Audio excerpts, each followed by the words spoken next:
خاص طور پہ آج کی وہ تقریب جس میں آرمی چیف اور وزیر اعظم موجود تھے، اس کے پیچھے ہڈن میسج کیا تھا؟ نارملی یہ ہوتا ہے کہ ایک انیشیٹو کوئی بھی گورنمنٹ سٹارٹ کرتی ہے، دوسری گورنمنٹ آتی ہے، الیکشن کے بعد اس کو سٹاپ کر دیا جاتا ہے، چاہے اس پہ کتنی ہی بڑی انویسٹمنٹ کیوں نہ ہو، آپ کے دوسرے ممالک کے ساتھ تعلقات کتنے ہی سٹیک پر کیوں نہ ہو۔ یہاں پر آرمی چیف کی موجودگی کا مقصد کیا تھا؟ دیکھیں سلمہ، بڑی امپورٹنٹ بات ہے کہ پچھلے جس طرح ڈاکٹر صاحب نے بھی کہا اور اشان صاحب نے کہ پہلی دفعہ ہوا ہے کہ آرمی چیف اتنا، حالانکہ ہم نے دیکھا ہے کہ بزنس مین کے ساتھ کراچی میں بھی سابق آرمی چیف جو تھے وہ ملتے رہے اور ان سے مشاورت کرتے رہے، پھر اسلام آباد میں بھی بڑے بڑے بزنس مینوں کو بلا کے مشاورت کی گئی اور ان کے مسائل، اور پھر ان کے مسائل جو ہے وہ گورنمنٹ کو بھی کنوے کیے گئے کہ جناب اس میں آپ کچھ مدد کریں۔ لیکن یہ اس کاؤنسل سے جو ایک جو میسج گیا انٹرنیشنلی وہ یہ تھا کہ آپ نے دیکھا جنرل عاصم منیر صاحب بڑے ایکٹیو رہے آپ کو دوحہ سے معاملات بہتر کرنے میں، سعودی عرب سے معاملات بہتر کرنے میں، اور یہ پرائم منسٹر نے ایک سپیچ میں بھی بولا کہ جی سعودی عرب کے ساتھ جو پیسے جو ہمیں جو ریلیف ملا سعودی عرب سے، وہ کنسیشن جو تھی وہ اس میں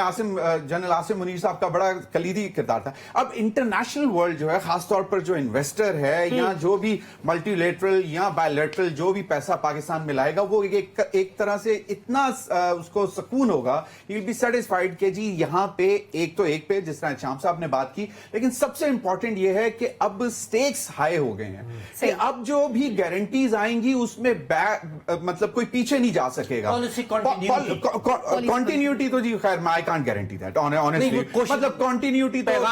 پیغام یہی ہے۔ دیکھیں آرمی چیف 3 سال کے لیے وہ چلے جائیں گے تو کیا نیکسٹ آرمی چیف کی ہو سکتا ہے کچھ اور پریفرنس ہو، یا وہ ٹوٹلی بالکل اکانومی کے اوپر توجہ نہ دینا چاہتے ہو، تو آئی ڈونٹ نو کہ پالیسیز کنٹینیو کریں گے نہیں، but for the time being ایک جو انٹرنیشنل میسج آئے گا۔ لیکن ڈاکٹر صاحب جو آج آپ سوورن گارنٹیز دے دیں گے اس سے نہیں ہٹا جاتا، پالیسیز کنٹینیو کریں نہ کریں۔ آپ کو معلوم ہے جس طرح آپ نے بہت سارے پروجیکٹس کا ذکر کیا جہاں پہ ہم سوورن گارنٹی سے ہٹے، ہمارے اوپر پینلٹی سلیپ ہوئی ہیں، اور اس سے بچنے کے لیے کم از کم جو ہے سوورن گارنٹی جب آپ دے دیں گے تو آپ کو وہ کرنا پڑے گا۔ سب سے امپورٹنٹ ایشو ریڈ ٹیپزم۔ آج بھی یہاں پہ جو بہت سارے ادارے ایسے ہیں جہاں پہ مجھے اچھی طرح یاد ہے کہ 95-96 میں ایک بہت بڑا انویسٹر جو پاکستانی تھا اوورسیز، وہ آیا اور وہ بہت بڑی انویسٹمنٹ لے کے آیا، اور اس نے کہا کہ جی مجھے صرف کچھ نہیں چاہیے، مجھے اسلام آباد کا صرف کچرا سمیٹنے دیں اور یہ گارنٹی کر دیں کہ کوئی اور وہ کچرا نہیں اٹھائے گا۔ اس میں جناب اتنی ریڈ ٹیپس لگی۔ سب سے پہلے تو سی ڈی اے منور صاحب جانتے ہیں، ضمیر صاحب اس کی تو ایک ہسٹری رہی ہے، ہم جتنی بھی کوشش کریں ہم سسٹم کو چینج نہیں کر سکتے۔ ون ونڈو ہمارے کان پک گئے ہیں، ون ونڈو کہ جی one window facilitation centre in board of investment یا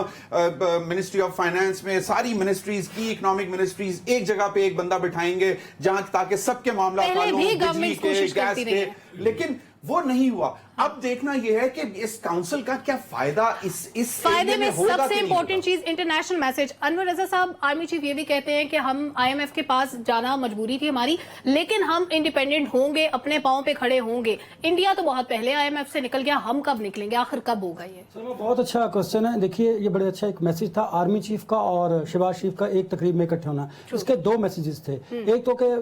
جو فوج ہے اور حکومت ہے سیم پیج پر، وہ اکانومی کو بہتر کرنا چاہتے ہیں، اور پہلی مرتبہ ایسا ہوا ہے کہ آپ اگر دیکھیں کہ وہ ریٹنلی یہ سامنے آیا، اس کا نوٹیفیکیشن جاری ہوا ہے۔ اور دوسری بات یہ بڑی امپورٹنٹ تھی، ایک اس کا پولیٹیکل اگر آپ اینگل دیکھیے کہ میسج دینا تھا ان قوتوں کو جو پاکستان میں سٹیبلٹی نہیں لانا چاہتے، جو غیر مستحکم کرنا چاہتے ہیں سیاست کے ذریعے، ان کو بھی ایک پیغام چلا گیا اور ایک ہوپ تھی۔ لوگ چاہتے تھے کہ کوئی نہ کوئی اس کی آنرشپ لے۔ دیکھیے پولیٹیکل آنرشپ آپ اس لیے لیتے تھے کہ جو بھی گورنمنٹ آتی تھی وہ ماضی کی گورنمنٹ کی جو پالیسیز تھیں ان کو وہیں پہ کٹ ڈاؤن کرتے تھے اور اپنی پالیسی